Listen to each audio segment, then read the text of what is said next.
Trying to get these AP Comp definitions in. Maybe we can find a video on one of them. Faulty analogy video? Let's check this out. An example would be that like plants, they're green.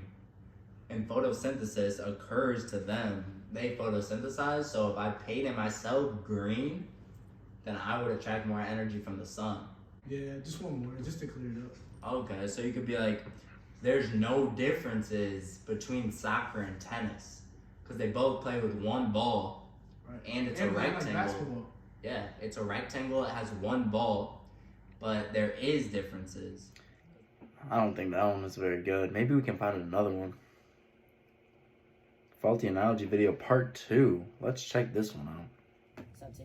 Bro, so like, I was thinking like yesterday and stuff, like, Mr. Dane and like a doctor, like, or a teacher and a doctor is kind of like the same thing. You know, like, a teacher, like, they kind of diagnose and recognize problems in kids and like, try to fix them. And like, I was like, that's kind of what a doctor does, you know? So like, teacher and doctor, like, it's kind of like the same thing, right? Yeah, I can see what you're thinking, but like, that's like that logical fallacy that we were learning about in class. Faulty analogy, I think, you know what that is? Faulty analogy is when like an argument draws an inaccurate comparison between the two things. So like the doctor and teacher, they both diagnose problems and try and fix them, but they're obviously two different jobs. So like you get that, and then you try and stretch it out into like a further comparison between the two, but it's inaccurate because they're obviously two different things. And it's a logical fallacy because it oversimplifies the complexity of the situation, and it leads to the incorrect conclusion that they're very similar. So you gotta keep going, and then like you'll figure out that they're two very different things. And it can be used when you make like a persuasive argument. So when you're trying to argue about how you think they're alike, it's not really like that. In the audience, you're just trying to get them to accept the fact that they're alike. But that faulty analogy, when you really dig deep into it, or you don't even have to dig deep into it in this situation, you obviously know that a teacher and a doctor, they hold two very different positions. You got any more questions? Like, where can we see these like logical fallacies, I guess? Like, where are they most common? Prevalent in various domains. You could see them throughout mostly arguments, politics, like we said for other two, you know, just big discussions, and you're trying to get your point across. And maybe even advertising, stuff like that. They might use the analogy to oversimplify complex policies or ideas that they have, just to make the listener understand what they're saying, even though on that deeper level, it's not really a comparison. So like that's like politics, that's another main one. And then, as we said for the other ones, you think you got it now? Yeah, I Or think. no? All right, what about this? Let me hit you with one and see if we can identify it, yes or no. All right. So like, running a country is like running a business. If the CEO can turn a failing company around, the president can do the same for a nation. No, it's a faulty analogy. No? No. Good. You know why? Because like a business and a nation like aren't the same thing. Because a nation has a lot more people than a business. You know what I'm saying? It's that, yeah, That faulty totally analogy. correct. It's that oversimplification of the two and just trying to get that baseline, they're the same, but not really, because running a business is a lot easier and less complex than running a whole country and making decisions with other. It's like making decisions with other countries compared to making decisions with other businesses. It's just a way different scale.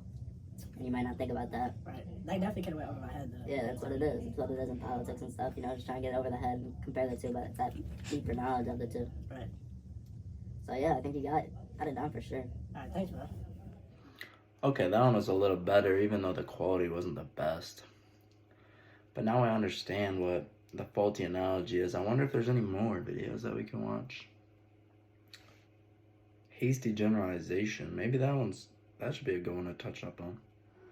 Oh, 1 yard. How about score here? Dak, drop back. Oh, Michael Gallup with the 1 yard touchdown reception. Oh, yeah. Well, Michael Gallup was wearing gloves when he caught that, so every receiver who's wearing gloves must score touchdowns if they catch the ball, right, Nick? No, I mean, that's kind of a hasty generalization you just made. What's a hasty generalization? Hasty generalization is a logical fallacy when one specific behavior of a person is generalized or attached to an entire group of people. Well, why is it a logical fallacy? It's a logical fallacy because it makes a claim about a certain population with a lack of evidence. Well, I'll try to do better on this next clip. Let's look at something else. We have him as the lowest rated run defender, so a big Drop back. change here. A.J. Brown with the pressure Ooh, on fumble. Oh, wow. It's free. Well, I think I got this one. So, since A.J. Brown is wearing red cleats and he dropped the ball when he's getting tackled, every receiver is wearing red cleats, must drop the ball when they're getting tackled, right? I mean, no, that's kind of another hasty generalization you just made. Well, to help me out here, where do we most commonly see a hasty generalization used? You'll most commonly see hasty generalization in news and politics, where generalizations are made on limited amounts of information. Well, how is it most commonly used? It's most commonly used when we take a small sample of a population, the sample usually being our own experiences, and we draw a conclusion based on this small sample and place it on the population. Wow, thank you so much for helping me out with that. You're welcome, man. Now you get it every time you watch football. That was another great video discussing the terms that we needed to know for class. I should do really well on this exam now.